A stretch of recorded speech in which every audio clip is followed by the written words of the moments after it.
Welcome and thanks for tuning in to the Victorian Aboriginal News Van Talks podcast. I'm your host, Charles Parkiner. Victorian Aboriginal News acknowledges and pays respect to all traditional owners and custodians across Australia. We acknowledge the elders who have gone before, those who currently lead their communities, and those who will follow in the years and generations to come.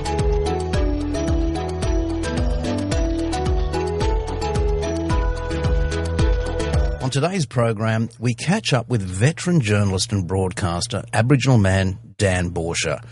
Taking over as General Manager of Australia's Aboriginal and Torres Strait broadcaster NITV in August 2025, Dan had previously established a name for himself as a trusted journalist at Sky News and more recently the ABC. Dan, thanks for taking the time to speak with me today. Oh, Charles, so good to be with you. Thanks for making time to have a yarn with me. Oh, well, the thanks go right back to you. But Dan, look, you led the ABC's referendum coverage in 2023, and any journalist, as we discussed prior to this interview, who worked in that space during those times know all too well it was a constant battle against an almost overwhelming tsunami of misinformation. From your own personal perspective, what did you take away as key journalistic learnings from that experience? Look, in terms of the lessons for me, there were a couple. One is the absolute unflinching power of the media and of storytelling and storytellers to be able to cut through the noise. And one of the things that I did that I absolutely loved and had such an impact on me was the Elders 1+1 series, where we took all of the TV studio on the road. I was really conscious that I've spent so much of my time and my career in studios. I'm very comfortable with cameras and all the drama of it. But I know that that's not a normal place to be, and it doesn't necessarily facilitate creating the space for a really powerful conversation. And so we took out the cameras once we'd spoken to all these different elders right across the nation and said, well, if you want to have a yarn, do you want to invite us onto your country? And we did that. And the type of stories that we heard and experience and voices from the elders was something that I hadn't seen on mainstream TV before. I'd seen it a lot through First Nations media, through platforms such as your own and NITV and the Courier Mail and the like. But I hadn't seen that necessarily to that depth in mainstream media. And so that was really powerful for me. And what it did is it opened up for me a whole different space of conversations about the referendum and the different perspectives people had, but also about more intrinsic principled stories about how people saw themselves, what connection meant to them, what did the term elder mean to all these different people. So on one hand, it had such a powerful effect on me.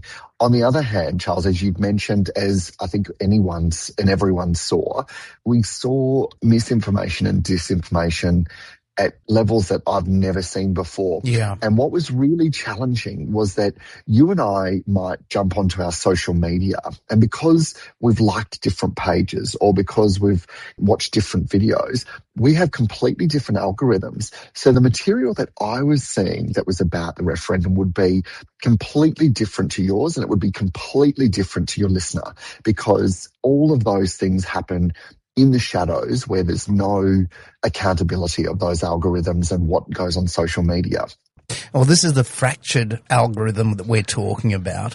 And one of the great concerns I've noticed and I've expressed and even heard others express is that there is a dramatic rise in the consumption of current affairs and news via social media. And even if we dive deeper there, it seems that it's the social influencer who is taking a precedence over the journalist. So what does this mean in your eyes right now for the future of Australian media and Australian news consumption? Look, it's an extraordinary challenge of how do we address and cut through the noise of systems and structures that we can't completely see. They are deliberately opaque, those fractured algorithms, as you rightly point out, that they're designed in a way to keep feeding people the type of material that they have either liked or that the algorithm has decided they could like with a few prompts. So it's incredibly difficult. On the other side of that coin is the fact that you and I are having this conversation, that you've had this conversation regularly, as have I, across different platforms, means that there is awareness. I think that's the key first step of how to address it. But I also think there's an enormous responsibility for social media companies to be making sure that they are having in good faith conversations about ethics and values and what does that mean for the material people receive. And of course, this is all tied into those big national and international conversations about news bargaining and paying for media by those social media giants. But it's an incredible challenge as well, because you're right, people that would have a big following but are not bound by what you'd say, quote unquote, journalistic ethics or values are getting to be the ones that are informing and helping to frame public opinion. And it's something that we need to think very carefully about. What does that look like, and how do we make sure that we're all having the same conversation? Dan, that also brings in the deficit model, because a lot of what this fractured algorithm may present to the news consumer is stuff that actually just demonstrates the deficit model that has become so much the stereotype when it comes to covering First Nations. You've navigated mainstream and First Nations media landscapes for many, many years. You recognise, I'm sure, that mainstream media coverage of Indigenous affairs has historically suffered from deficit model. So this focuses heavily on trauma and conflict and all the negatives. So I want to take it back to NITV now and First Nations media outlets, as you mentioned, such as Koori Mail, NIT and others. So how does a dedicated First Nations editorial lens actively break down those, let's be honest, lazy stereotypes and shift the national narrative? I think we see it in the reporting that is happening right now at all of those platforms, including your own and NITV right now. And if I think about a really recent example of the absolutely horrific and tragic death of Kumanjai little baby, and the difference in reporting that we saw from any media organisations that had the First Nations lens at the forefront compared to the others, you could see night and day between them. They were completely different.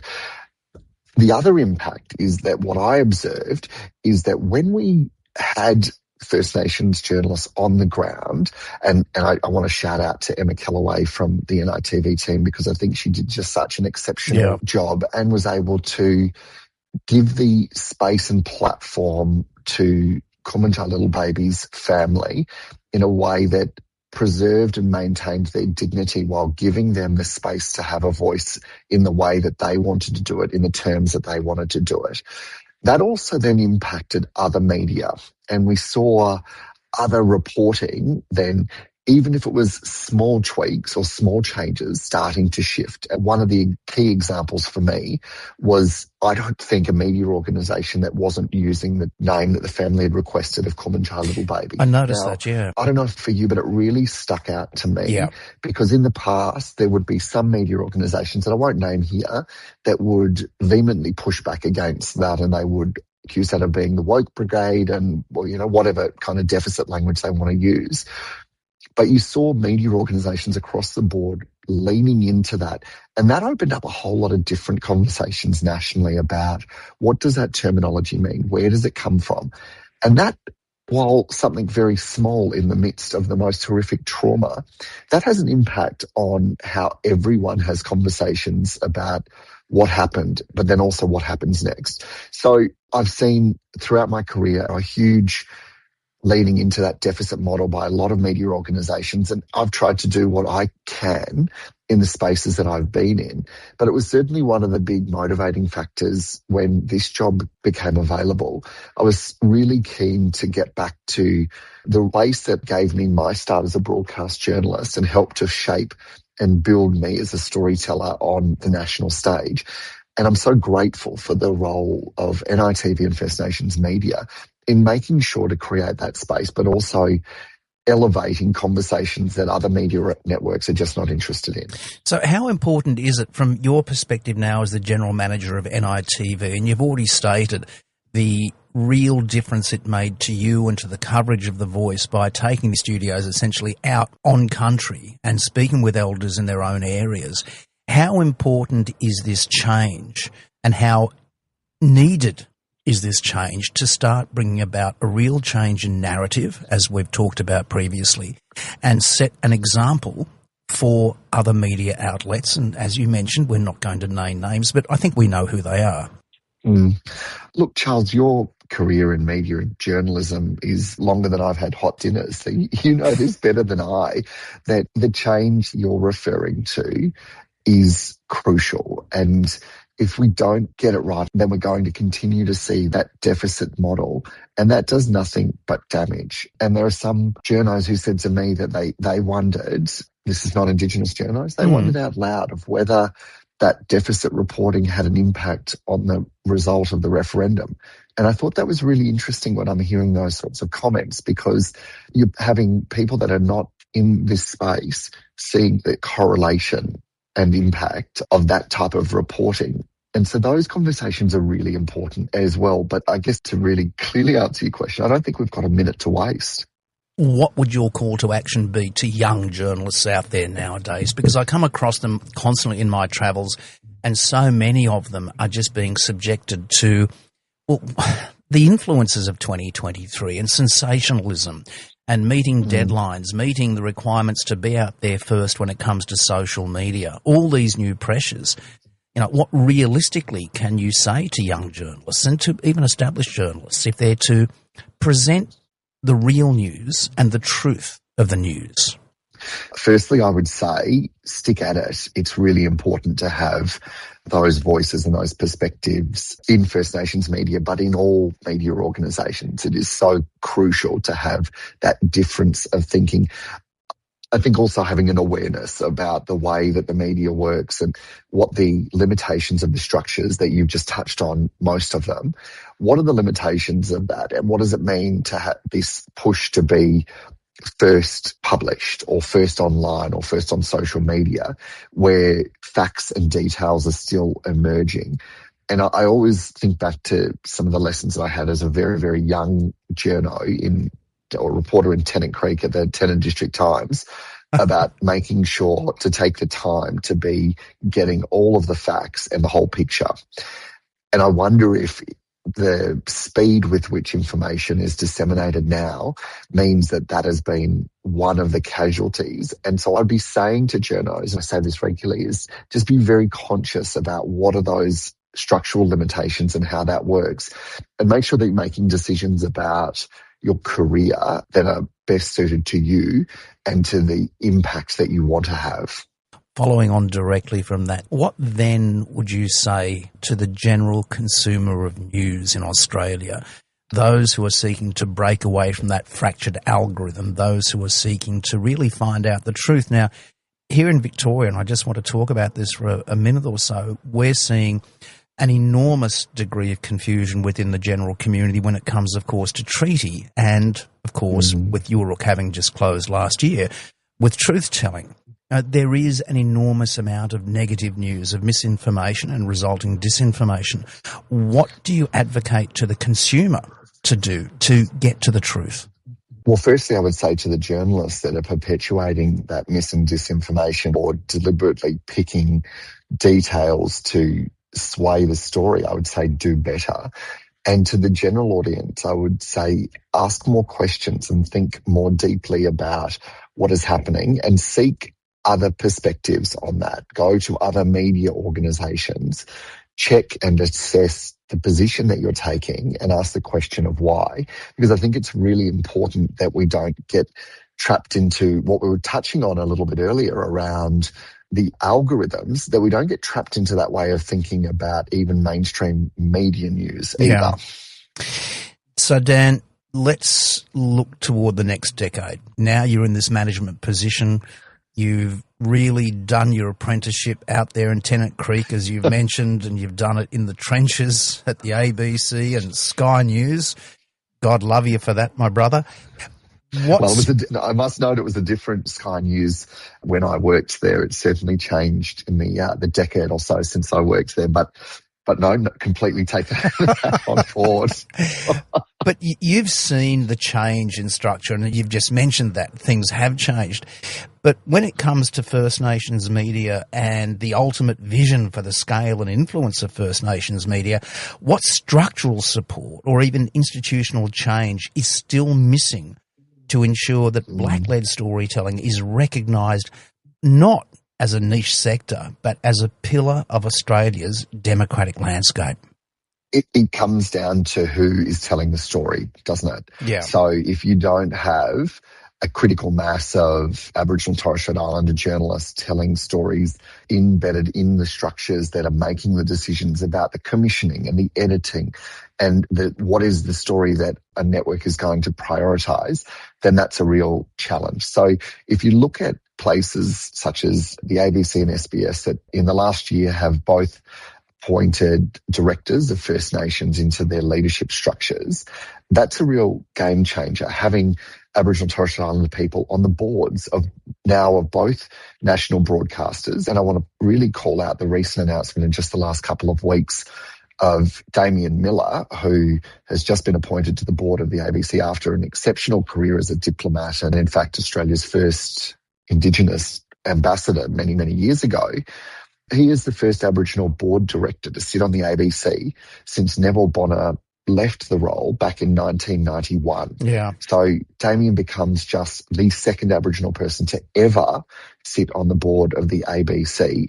Now, that is shocking in 2026, but also it's worth celebrating in 2026 as well, and hopefully paves the way for many, many more voices. So I would say to the media organisations, having Aboriginal Torres Strait Islander people telling the stories in the places, as the newsreaders like we have at Channel 10 with Narelda and Marlena Wap at Channel 7, I would say to all the networks, they've got to do better to do that, to embed and to be fostering that talent from the beginning, from when young people are taking an interest in wanting to tell stories and wanting to be in that space. That's what the editor of the Tennant Times did for me. And that decision and that investment has then seen me being able to take and seek out a whole range of different opportunities to where I am now.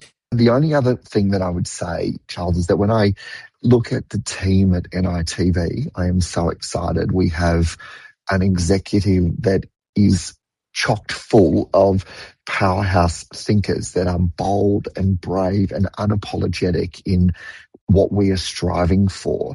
And when I sit in the meetings with the whole team, I get energized. And there is so much that we are seeing that is incredible. Linear NITV is among the only linear channels that is growing in population. Our digital footprint has just reached past 1 million. We are commissioning news that other media organisations are not doing.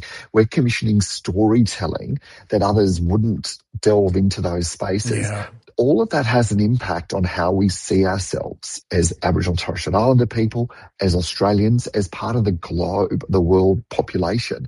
It's all really, really crucial. And that is what is exciting to me. And that's the thing that I want to be really working on and making sure that we're helping to create pathways to get even more Aboriginal and Torres Strait Islander people into these spaces of this important storytelling. That gives me energy, and that's what I am really driven by. Well, Dan, that really leads into the last question I have for you, and we don't often get the General Manager of NITV on this program. So, well, I hope that's going to change now. from your lips to the ears of those who make the decisions. Okay. But Dan, under the General Managership of Dan Bourchier, what then is the future of NITV over the next several years? I feel like we have, as an organisation, over the last 19 years, we turn 20 next year, have carved out such an incredible place. We need to keep growing that, remaining passionately connected to our community and to our most important stakeholder and audience, and that is the people that really advocated and fought for NITV to come into existence over many, many years and decades. We need to keep holding the line on telling stories, on building talent and pipelines for storytelling. And we need to be also helping to bring all Australians into our story and into this space. And that's really exciting, that we have an opportunity to be not only making sure that we are the place that Aboriginal and Torres Strait Islander people come to tell stories, have voices heard, to be platformed for other Aboriginal and Torres Strait Islander people, but also opening up that space for all Australians. In 2023, there felt like our very existence was being questioned and challenged, and we see the routine questioning of acknowledgement to country and of welcome to country and all of those kind of fig leaf arguments that are really covering the bigger thing that people are not wanting to say. We have an opportunity to challenge that and say, hold on, here is all these incredible stories that you get to be a part of as well, that this is a part of everyone's story who lives in this place right now. Dan Bourchier, General Manager of NITV, thanks for your time. Alice, thank you so much. I really appreciate your time and the incredible work you're doing. Thank you. For a full transcript of this interview, visit the Victorian Aboriginal News website at vicaboriginalnews.com.au. Until our next episode, stay safe and stay informed.